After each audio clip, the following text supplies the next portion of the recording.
Vamos abrir a palavra de Deus. Quero convidá-los ao texto de Filipenses, carta que Paulo escreveu aos Filipenses. Nós vamos estudar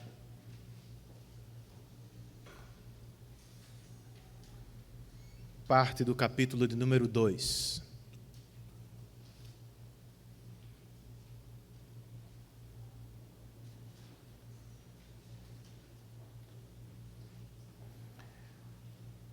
Do verso 1 ao verso de número 11.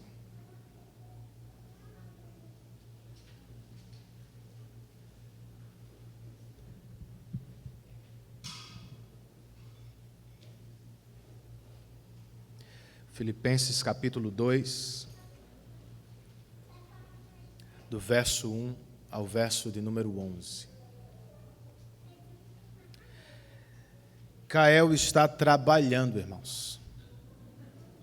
É sério.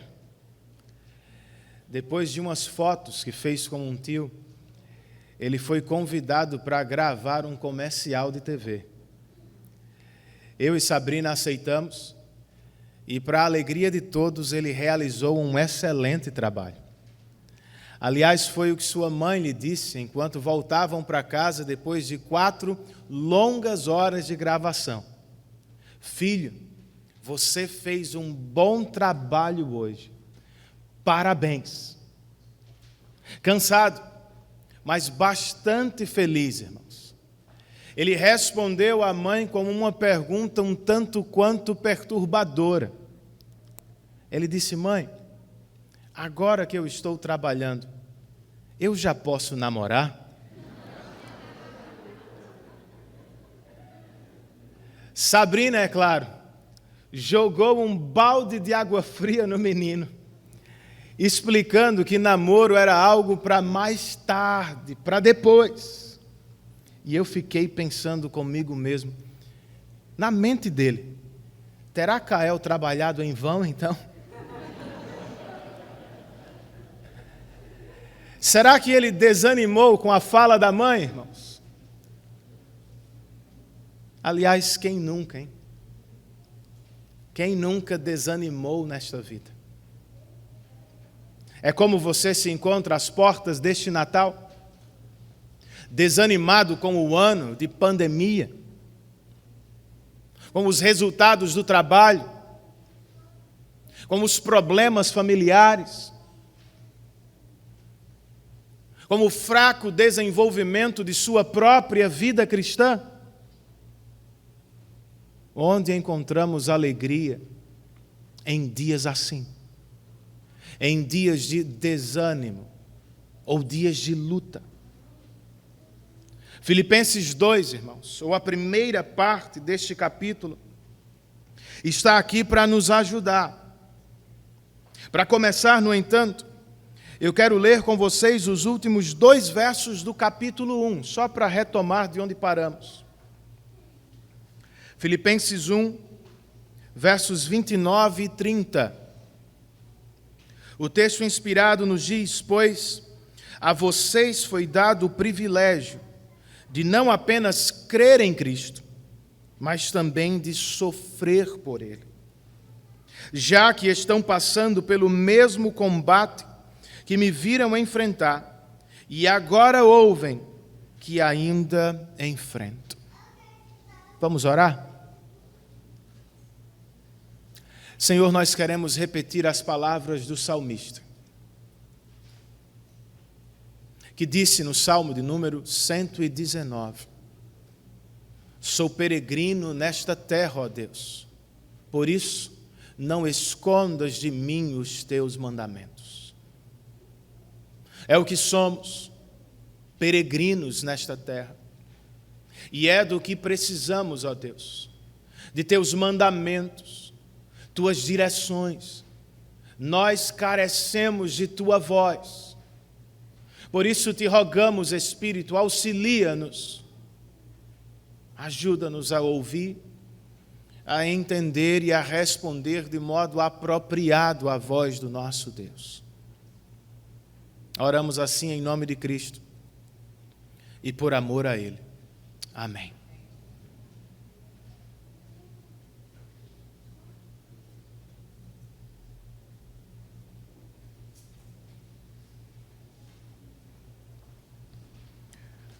O último parágrafo do capítulo 1 marca a transição entre o que Paulo diz de si mesmo e entre o que ele diz para os filipenses.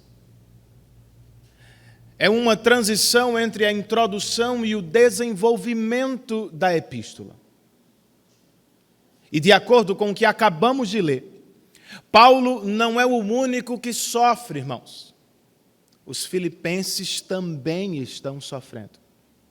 E se Paulo tem Timóteo ao seu lado, os filipenses têm uns aos outros. Eles estão lutando pela fé, mas podem fazê-lo lado a lado, ombro a ombro. É como tem que ser mesmo. Infelizmente, não era o que acontecia sempre. Os filipenses parecem desanimados. E em vez de ajudar uns aos outros, eles estão lutando uns contra os outros. No capítulo 1, como ouvimos semana passada, pregadores rivalizam com o próprio Paulo. No capítulo 4, há duas irmãs que são chamadas pelo nome, que não vivem em harmonia. No capítulo 2, você vai encontrar queixas, discussões e disputas no meio da igreja do Senhor. Como resolver esses problemas de relacionamento? E onde encontramos alegria em dias de luta e desânimo? A resposta do apóstolo neste parágrafo é: no Evangelho de Jesus Cristo, há alegria para crentes desanimados. Mas onde especificamente encontramos esta alegria, pastor? Entre os versos 1 e 4, irmãos. Eu posso dizer que nós encontramos alegria em Cristo, o Deus generoso. O apóstolo abre o capítulo com o que ganhamos de Deus em Cristo. Verso de número 1. Ele escreve: se por estarmos em Cristo, nós temos alguma motivação, alguma exortação de amor, alguma comunhão no Espírito, alguma profunda afeição e compaixão. Este se não é uma conjunção condicional, irmãos. No grego é uma conjunção causal. Ou seja, o apóstolo não está dizendo, caso estejamos em Cristo, temos estas dádivas. Não. Ele está afirmando o seguinte: uma vez que estamos em Cristo, ou já que de fato estamos em Cristo, temos todas estas dádivas de Deus. Por causa de Cristo, temos motivação e exortação de Deus. Em outras palavras, o próprio Deus se coloca ao nosso lado em dias de luta e sofrimento. Por causa de Cristo, nós gozamos agora mesmo de comunhão com o Espírito. É o Espírito quem, segundo Paulo, nos comunica no interior do nosso ser as afeições ou os sentimentos de Deus por nós. E uma vez que temos estas dádivas, Paulo nos pede, verso de número 2, completem a minha alegria. Completem a minha alegria é a parte dominante deste primeiro parágrafo. O que vem antes nos prepara para ela. O que vem depois vai nos explicar seu significado. Antes, porém, Paulo não lhe parece aqui egoísta quando pede aos filipenses: completem a minha alegria. Mas ele não é, queridos. Nas palavras do reformador João Calvino, aqui, uma vez mais, podemos ver quão pouca ansiedade Paulo nutria em si mesmo, desde que tudo estivesse bem com a igreja de Cristo. A alegria de Paulo não está em sua própria condição, se ele vai ou não sair da prisão. A alegria de Paulo é a prosperidade da igreja de Cristo. A alegria dele, nas palavras que encontramos no verso 2, é o seguinte: completem a minha alegria, tendo o mesmo modo de pensar, o mesmo amor, um só espírito e uma só atitude. Todas as expressões juntas formam um quadro de perfeita unidade na igreja de Cristo. As expressões aos extremos falam de unidade de pensamento. As que se encontram ao meio falam de unidade de sentimento ou afeição. Em outras palavras, a alegria do pastor Paulo, que está preso em Roma, será completa quando os filipenses tiverem unidade de doutrina e unidade de amor no coração. E como é que isso se daria na prática, irmãos? Versos 3 e 4. O apóstolo escreve: nada façam por ambição egoísta ou por vaidade, mas humildemente considerem os outros superiores a vocês mesmos. Cada um cuide, não somente dos seus interesses, mas também dos interesses dos outros. Ambição egoísta e vaidade, nas palavras de Calvino, são as duas pestes que perturbam a paz e ameaçam a unidade da igreja. A ambição egoísta suscita todo tipo de contenda e disputa no meio do povo de Deus. A vaidade assanha a mente dos crentes, levando-os a pensar que eles são maiores e melhores que seus próprios irmãos. Qual é a prescrição espiritual para combater estes pecados? Humildade. Na prática, irmãos, segundo este texto, humildade é considerar os outros superiores a vocês mesmos. Não é deixar de pensar em si mesmo, mas é pensar mais nos outros. É esquecer-se momentaneamente e é ocupar-se com as necessidades dos outros. Não é simplesmente pensar menos de si mesmo. Humildade também é pensar mais dos outros. Eu lhes pergunto, será que é como vivemos? Deveria ser, irmãos. Por uma simples razão destacada neste texto. Em Cristo, nós recebemos muito. Por causa de Cristo, nós que éramos pecadores, condenados e que nada merecíamos, por causa dele, nós recebemos tudo. Pense nisso. Deus, de quem éramos inimigos, se tornou nosso maior e mais leal amigo. O todo-poderoso juiz,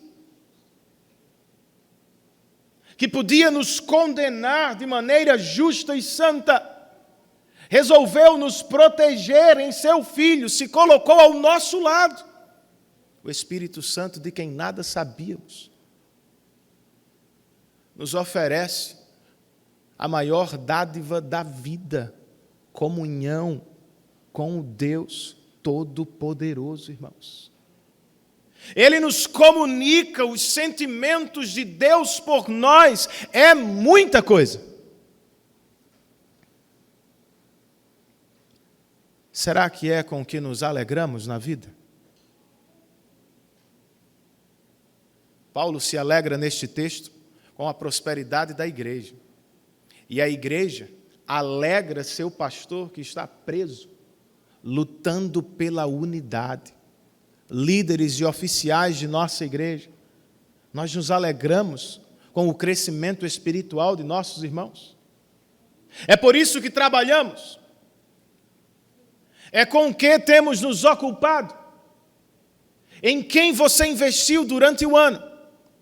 Para quem você pode olhar neste dia e dizer no íntimo do seu ser: eu acrescentei, eu contribuí, eu ajudei este irmão a crescer em Cristo.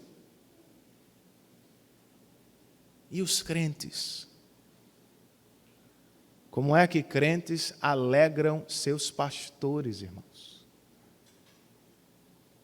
Segundo este texto, pastores se alegram com o crescimento espiritual de suas ovelhas. Tome nota disso. Crentes estagnados, crentes frios, crentes indiferentes e sem compromisso não alegram seus pastores. Eles nos dão a impressão de que nosso trabalho não foi frutífero.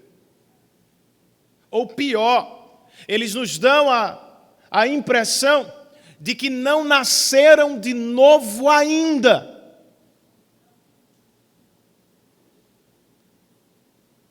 Segundo este texto, pastores se alegram quando os crentes vivem em unidade. Crentes contenciosos, egoístas, competidores, vaidosos, nos enchem de tristeza.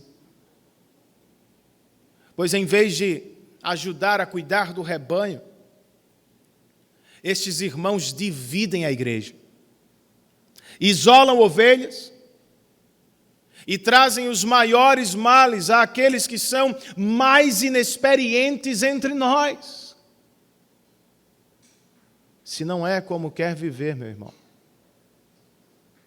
ou se quer viver para a alegria de seus líderes e para o bem desta igreja, o que é que você faz? Como lutamos, irmãos, pela unidade de mente e de coração? O que fazemos para vencer o orgulho? Para derrubar as barreiras entre nós? Outra vez, a prescrição deste texto é humildade.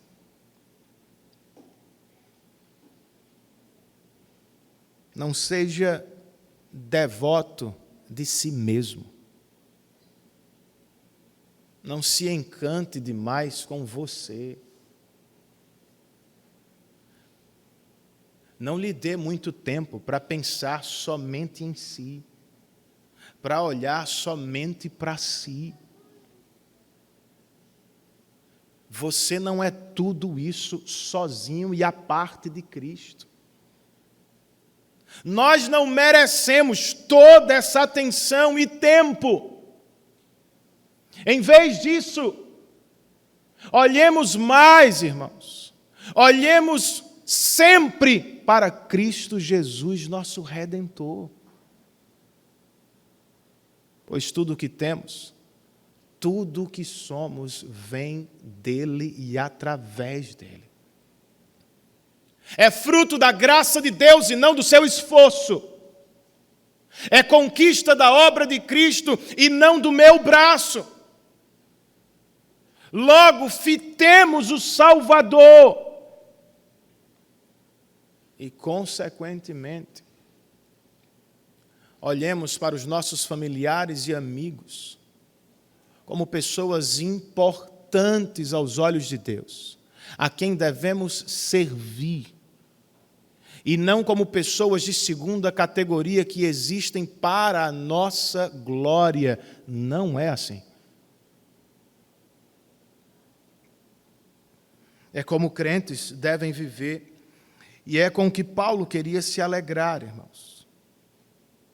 Onde mais encontramos alegria? Em dias de luta e desânimo. A segunda resposta do texto é em Cristo, o servo humilhado. O verso 5 registra o seguinte: seja a atitude de vocês a mesma de Cristo Jesus. Em outras palavras, Paulo está dizendo, ele é o exemplo supremo de humildade. Enquanto olham para os irmãos, lembrem-se de como Jesus olhou para vocês. E à medida que servem uns aos outros, recordem-se. Lembrem-se de como Jesus humildemente os serviu. E como foi, Renan? Verso de número 6, irmãos. O apóstolo escreve o que talvez tenha sido uma canção do primeiro século. Ele diz que, embora sendo Deus, não considerou que o ser igual a Deus era algo a que devia apegar-se. Essa é a altura da qual Jesus desceu. Esse é o verdadeiro significado do Natal. A segunda pessoa da Trindade não veio à existência em Belém, gente. Ele existe eternamente na condição de co-igual com Deus o Pai e Deus o Espírito. Foi João que abriu seu evangelho nos dizendo, no princípio era a palavra. A palavra estava com Deus e a palavra era Deus. Ainda assim, o que merece maior destaque aqui não é a divindade de Cristo, é a atitude de Cristo. Sendo Deus, Ele não se apegou à sua condição. Ele não se apegou à glória dos céus, à adoração angelical. Lhe era lícito fazê-lo. Ele não era necessariamente obrigado a nada por nós. Mas ele não se apegou, irmãos. Voluntariamente, a segunda pessoa da Trindade desceu. O verso 7 explica esta humilhação, nos dizendo que ele esvaziou-se a si mesmo, vindo a ser servo, tornando-se semelhante aos homens. Esvaziar-se a si mesmo não significa deixar de ser Deus, como alguns pensam. Significa rebaixar-se a uma condição inferior. Nas palavras de Calvino, de fato Cristo não podia despir-se de sua divindade, mas ele a manteve escondida por algum tempo, para que não fosse vista sob a fragilidade da carne. Daí ele abrir mão da sua glória pelo prisma humano, não a fim de diminuí-la, mas sim para ocultá-la temporariamente. Como foi que ele fez isso? Esvaziar-se a si mesmo não significa abandonar a natureza divina. Significa assumir a natureza humana. Temporariamente, por assim dizer, ele se escondeu. E somente em alguns momentos de seu ministério terreno, ele se descortinou para os discípulos e para os homens.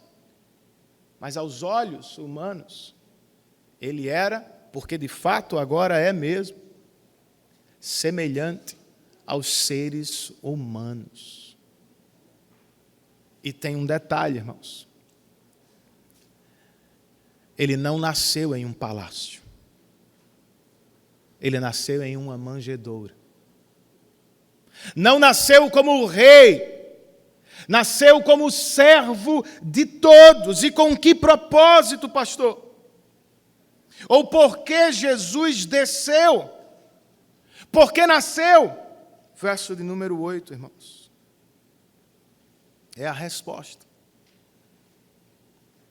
E sendo encontrado em forma humana, humilhou-se a si mesmo e foi obediente até a morte, e morte de cruz. Em outras palavras, o Senhor da glória não desceu apenas do céu para a terra. Ele trocou o trono pela cruz. A morte mais vergonhosa para os romanos. A morte mais amaldiçoada para os judeus. Para citar Calvino outra vez, ao morrer desta maneira, o Senhor não só foi coberto de vergonha aos olhos dos homens, mas também foi amaldiçoado aos olhos de Deus, pois está escrito na lei: qualquer que for pendurado no madeiro está debaixo da maldição de Deus. E de novo nós precisamos perguntar, mas por que ele o fez? Por que desceu?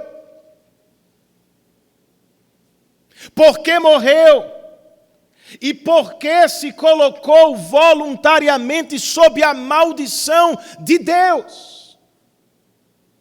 O mesmo Paulo, escrevendo aos Coríntios, nos responde, quando nos diz: Deus tornou pecado por nós aquele que não tinha pecado, a fim de que nos tornássemos justiça de Deus.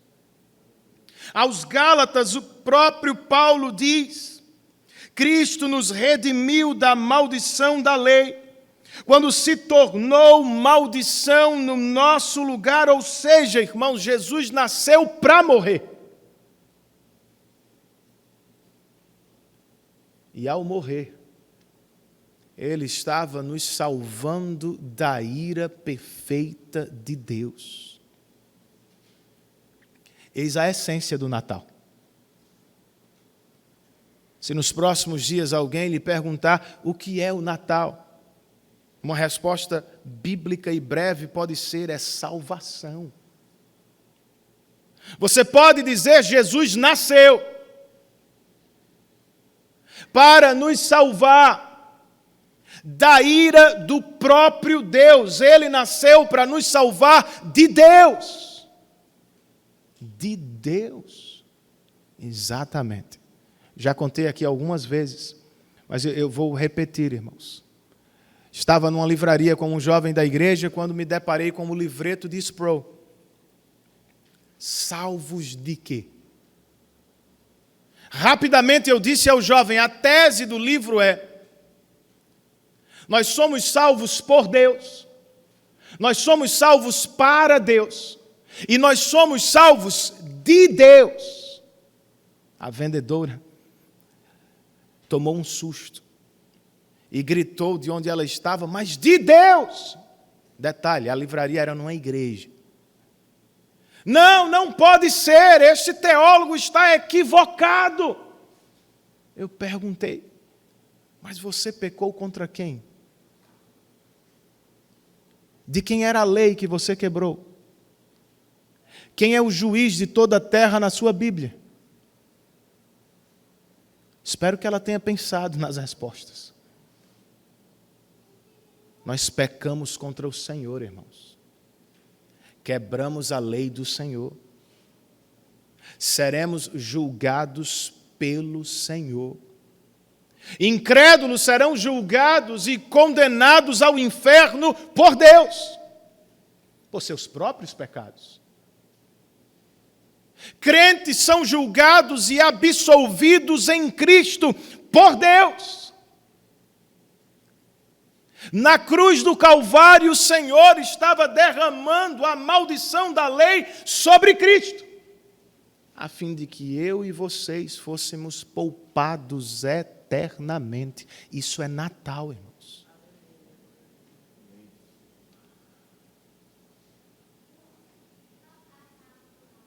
Quais seriam, então, as implicações desta verdade natalina? à luz desta passagem, eu destaco duas apenas. A primeira delas, por causa do Natal, Natal cristão, nós podemos ser mais confiantes na vida. Natal, irmãos, é a prova de que Deus nos ama e ponto final. Deus enviou o seu único Filho ao mundo porque nos ama. E porque antes da fundação do mundo havia planejado nos ter por perto por toda a eternidade, mas o único caminho era a morte expiatória de Cristo.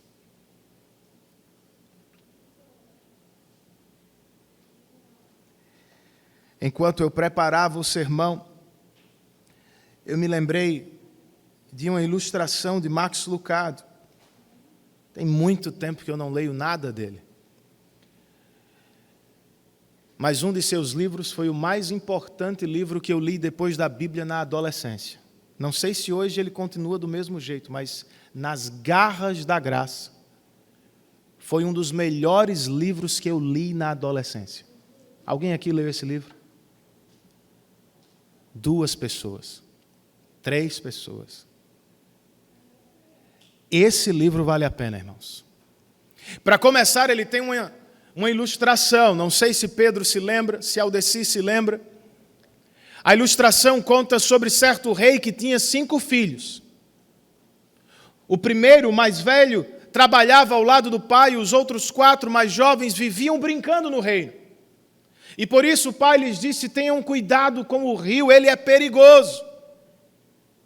Os filhos não ouviram o pai, foram levados pelas águas fortes do rio e acabaram longe de casa. Esperaram por alguns dias, mas depois cada um tomou seu rumo.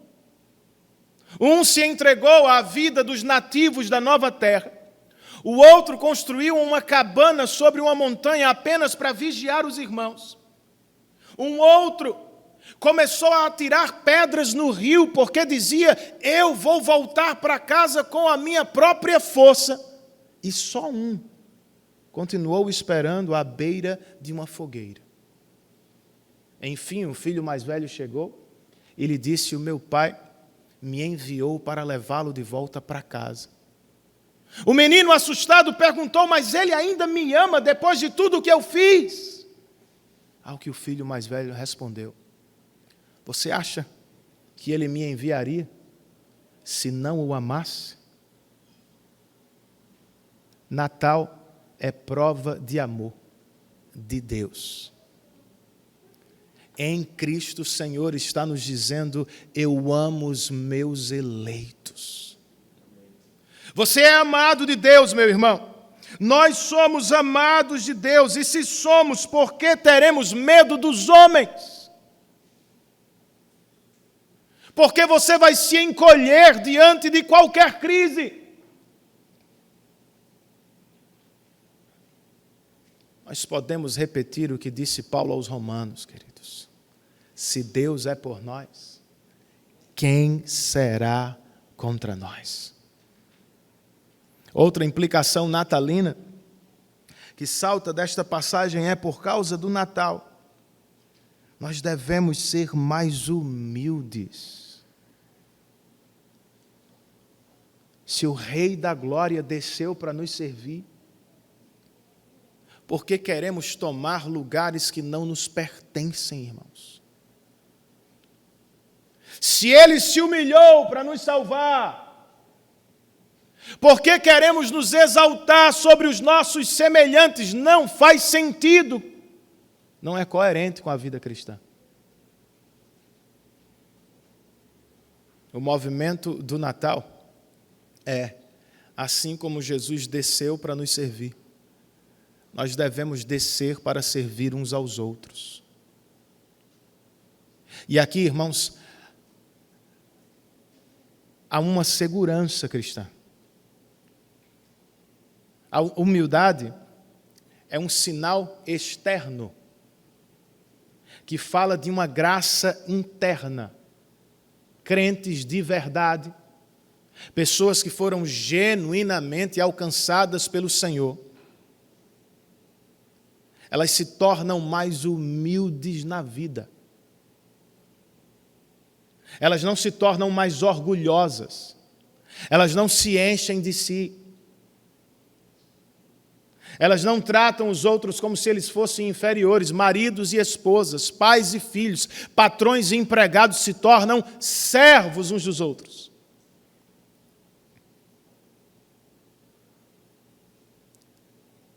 Será que é o que acontece em sua casa?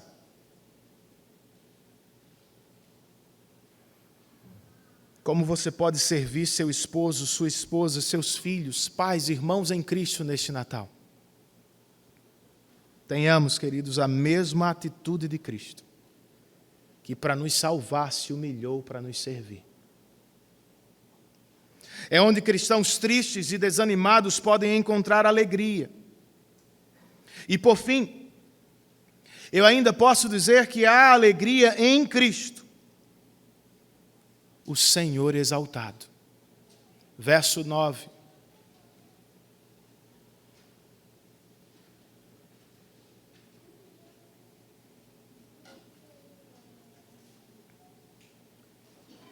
O texto nos diz: por isso Deus o exaltou à mais alta posição e lhe deu o nome que está acima de todo nome.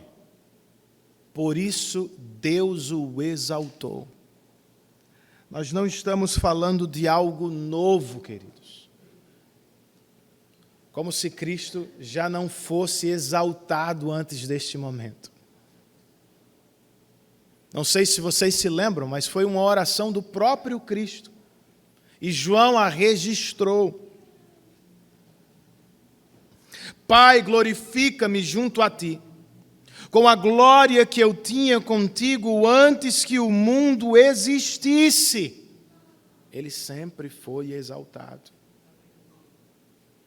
Tampouco estamos falando de uma exaltação meritória ou interesseira, do tipo, Jesus se submeteu à humilhação para conquistar a exaltação. Não, irmãos, ele já era, ele já tinha.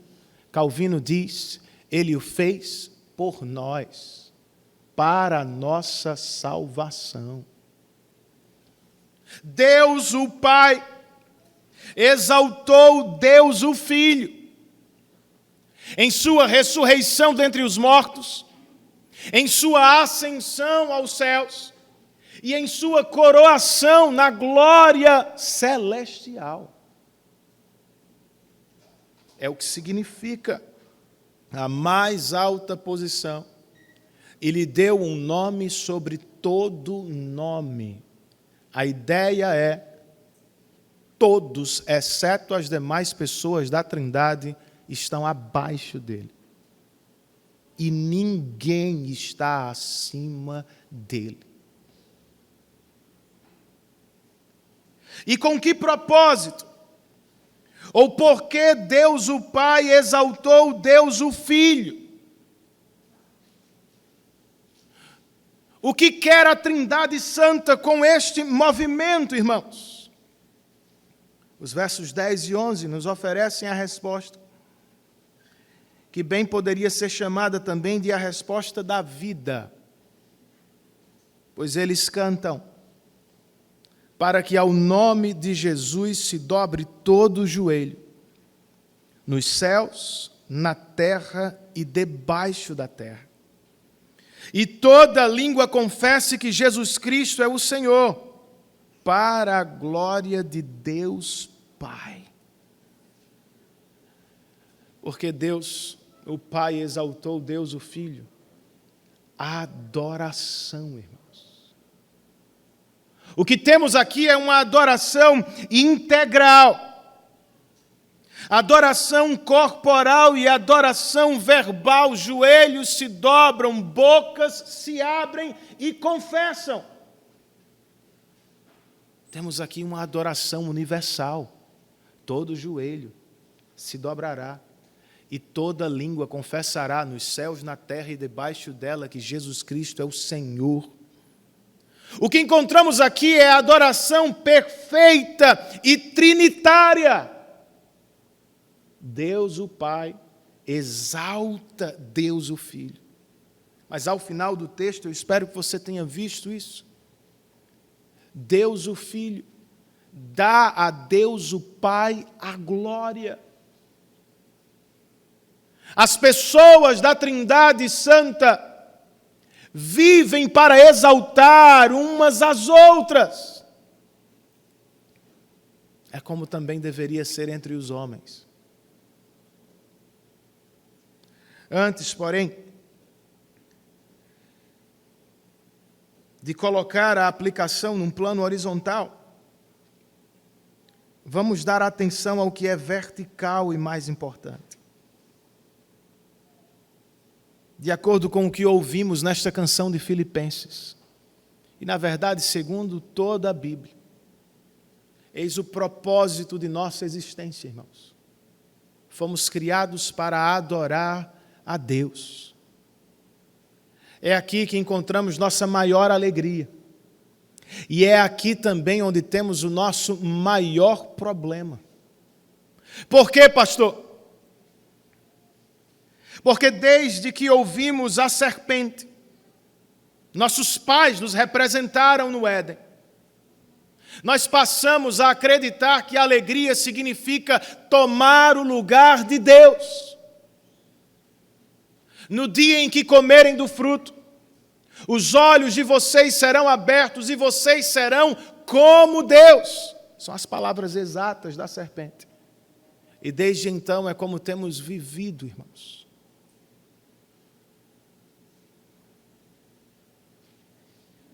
Nós sonhamos com o reconhecimento dos homens e ambicionamos os lugares mais altos da vida porque acreditamos, é lá que se acha nossa alegria. Mas não é.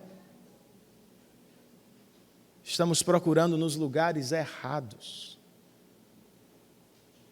Nos devotamos a objetos e realizações que não merecem adoração. Depositamos toda a nossa esperança em relacionamentos e recursos fracos.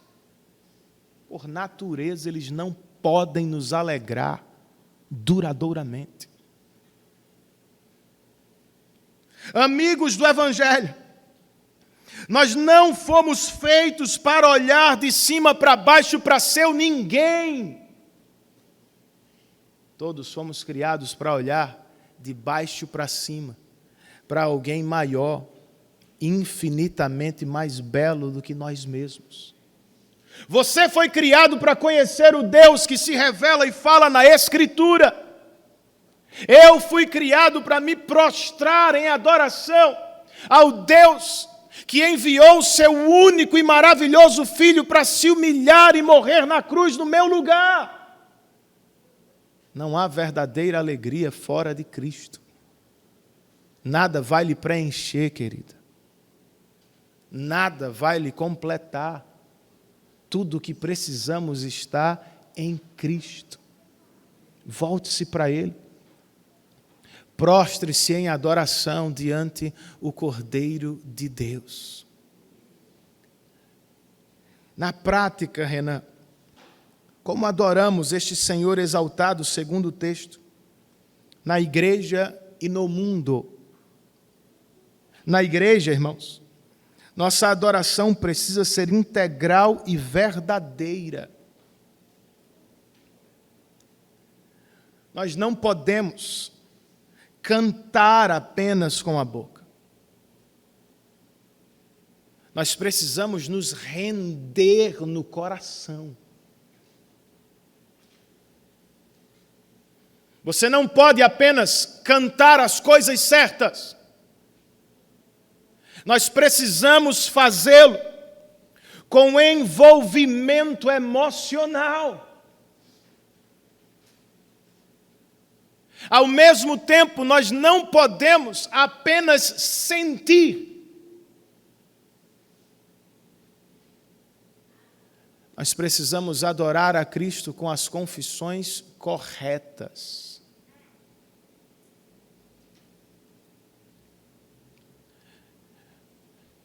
Na adoração que João viu no Apocalipse, Cristo está no centro e no topo, irmãos. No que lemos aqui, Deus o Pai exalta Deus o Filho. É o que também precisa acontecer nos nossos cultos.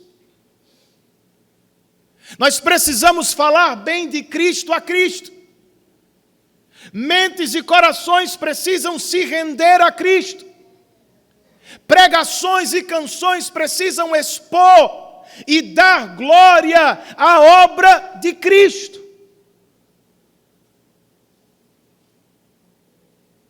E outra vez precisamos fazê-lo com a mente. Mas os nossos corações precisam ser alcançados. Deveríamos chorar mais, nos alegrar mais, externar mais o que sentimos por Deus e por Cristo Jesus.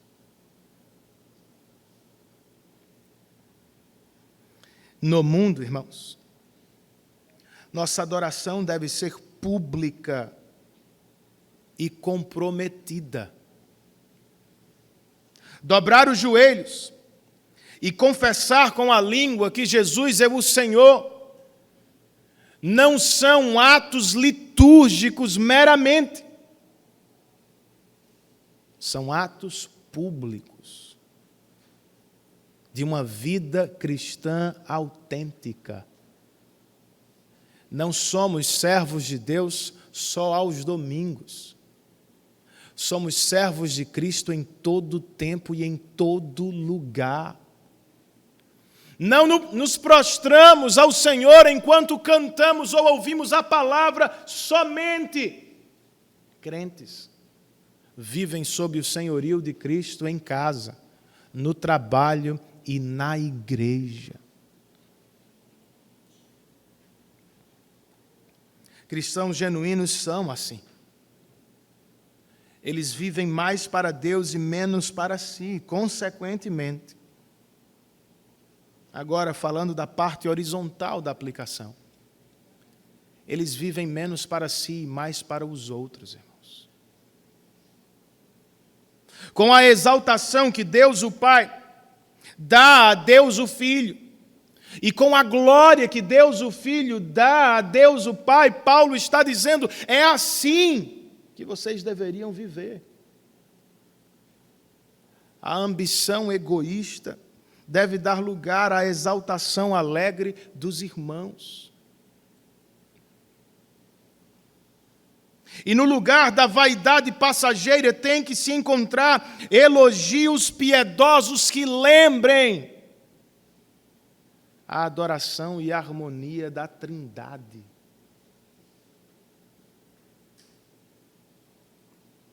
Será que essa é a foto de nossas casas? Maridos e esposas, pais e filhos, reconhecem o valor uns dos outros? Se lembram de elogiar uns aos outros, de agradecer uns aos outros?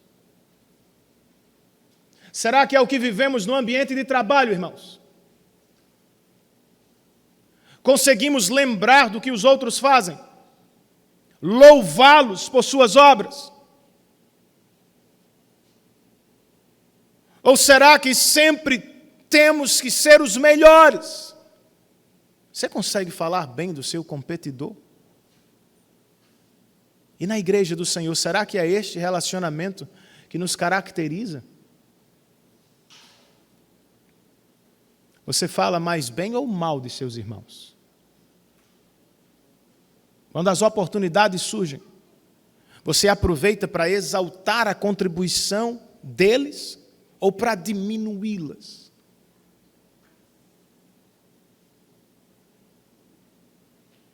Que o Espírito Santo nos ajude, irmãos, a fim de que tenhamos igreja, casas e atuações no mundo que reflitam a harmonia da Trindade. Assim estaremos vivendo para o louvor de Cristo e para a glória de Deus o Pai. Viver para a glória de Deus é o que queremos, não é mesmo? Mas, pastor, eu me encontro desanimado. Como posso viver para a glória de Deus ao final de um ano tão difícil? Depois de 4 horas de trabalho duro, irmãos, Cael ficou mesmo desanimado quando descobriu que namorar era algo bem distante. Mas não foi a única coisa que lhe aconteceu naquele dia. Cael também recebeu um cachê artístico. E com um acréscimo dos pais, ele acabou ganhando um baita de um presente. Tá bom, irmãos. O namoro pode esperar mesmo. Foi o que aconteceu no primeiro Natal. E é o que pode acontecer neste Natal. Eu sei que o ano foi difícil, foi para mim também, foi para você. Eu sei que alguns sofreram bastante. Não realizamos alguns dos planos que tínhamos ao início do ano, eu sei. Mas vamos nos concentrar no que é melhor, irmãos. Maior. Ainda temos, sempre teremos o melhor presente do Natal. Na cidade de Davi vos nasceu o Salvador. Vamos tirar os olhos do que não vivemos, ou do que vivemos de ruim, da escuridão da noite, como os pastores, do trajeto difícil, e vamos imitá-los, corramos para Cristo, prostremos os nossos joelhos diante dEle, vamos nos curvar em adoração perante aquele que, sendo Deus eterno, o Rei da glória, se humilhou para nos salvar no Natal. Curve a sua cabeça e faça uma breve oração em resposta àquilo que você ouviu nesta manhã.